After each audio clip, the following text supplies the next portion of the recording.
Hey guys, Thunder E here and welcome to my review of the Asus Zephyrus G16. This is probably one of the best gaming laptops I've seen this year. So let's talk about it.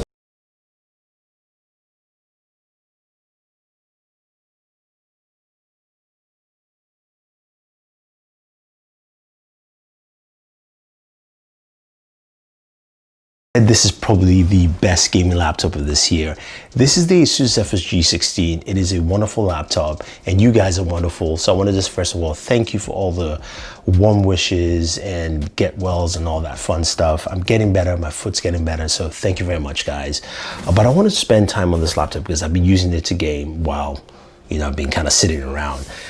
This thing is absolutely stunning. Now, Asus has built something that isn't heavy, but also very comfortable to carry around. You've got that new trade back slash on the back of this device, but the chassis is pretty nice and slick overall. The overall look is just pretty good. Whatever angle you're looking at, this laptop looks really stunning. And that starts off with the display. 16-inch display, it's an OLED display, 2560 by 1600, 500 nits. It is super sharp, so whether you're looking at any different angle, the display looks great. You're looking at that Gojo wallpaper, you want Gojo to call back. You're going, Gojo, where are you? Gojo, Gojo, Gojo. Please, bring back Gojo.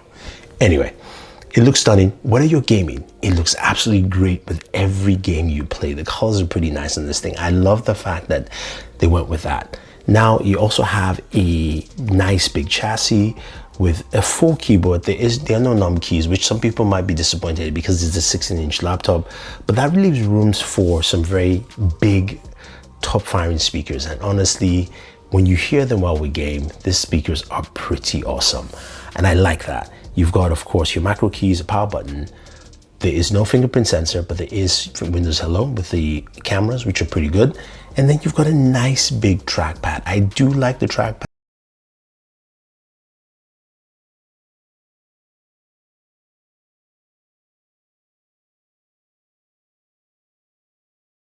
On the left hand side, HDMI port. You've got a Thunderbolt port, which is nice, Thunderbolt 4. You've got USB type A, 10 gigabits, headphone jack. And then on the right hand side, another USB type C, USB A, and a full-size SD card slot. So everything you need on here.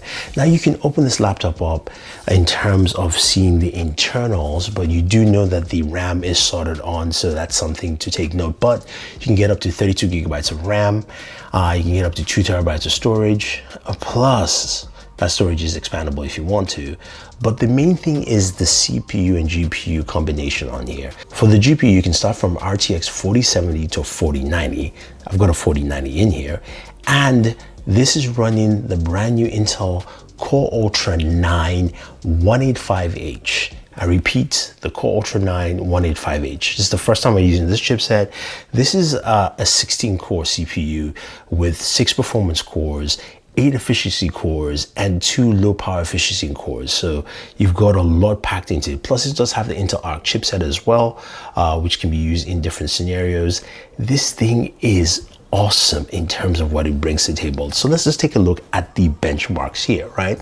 We have our benchmarks, of course, starting with Cinebench 2024, and you can see the GPU benchmarks doing really well there. But let's go over to, of course, 3D Mark, where you can look at our time spy scores, and you can see this thing blows away at the time spy scores. Absolutely stunning stuff.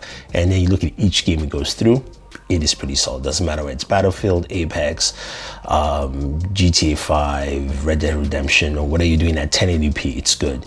And then moving over to Port Royal scores, again, some really stunning scores there. And then finally, looking at Firestrike Ultra. The scores there are impressive, so it does well with synthetic benchmarks, which are great. But what about the gaming performance? This is where I want you guys to take a look at things. So I want you guys to look at the gameplay, look at the settings, look at the performance, and listen to the audio. So let's go ahead and take a look.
Be advised, suspect remains in the vicinity. Suspect's vehicle has been located.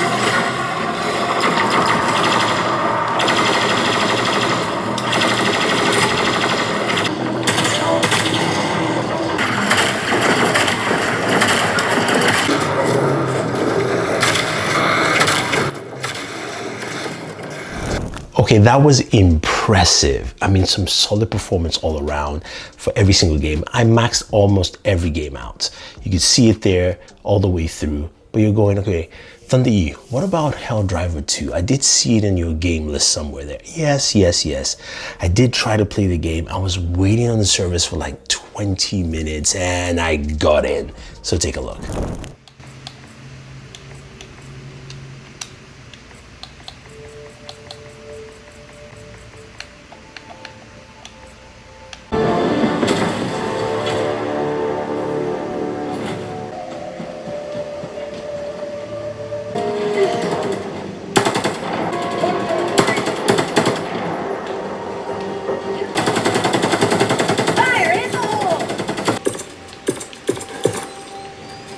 Calling down a support weapon.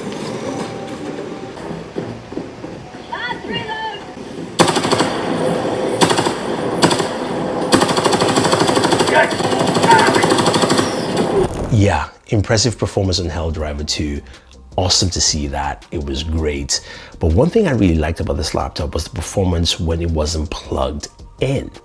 Again, that is something that you usually don't see with gaming laptops on the PC side, is performance with the laptops not plugged in. So I decided to go ahead and try it out with all the games, and I kept everything at the same max settings. Now, the frame rates did drop for all the games. So starting with Street Fighter, that didn't drop actually. Street Fighter 16 at 60 frames per second at max settings. Same thing with Tekken. Tekken varied between 55 to 60 frames per second at max settings. Moving over to Forza Motorsports, that went at roughly, I would say between 50 to 70 frames per second. That was a fluctuating point. And then we moved over to Doom Eternal, that ran at 120 frames per second at max settings. And then finally Hell Divers 2, that came in at roughly around 36 to 47 frames per second. Again, it's an online game, so I definitely understand that. But the performance without it being plugged in, nuts, absolutely nuts. This is great to see. I am impressed with what Intel has done here with Asus, with NVIDIA. This is a package that I think a lot of gamers will love because it brings a lot of performance. Now, speaking of temps, you're thinking, is it really hot? Is it cold? Well, I got a maximum of 105 degrees for the 5 hours of gameplay that I had, which was impressive, especially for the laptop that's pushing this kind of performances. And that can be attributed to a bunch of things. Liquid metal cooling, on the CPU, which is great to see. You also have a vapor chamber built in there, as well as also the new tri-fan system technology, making it cooler all the way through. And I absolutely love the fact that the system ran cool while gaming heavily, and the fans were not loud at all. Seriously, just listen to them yourself.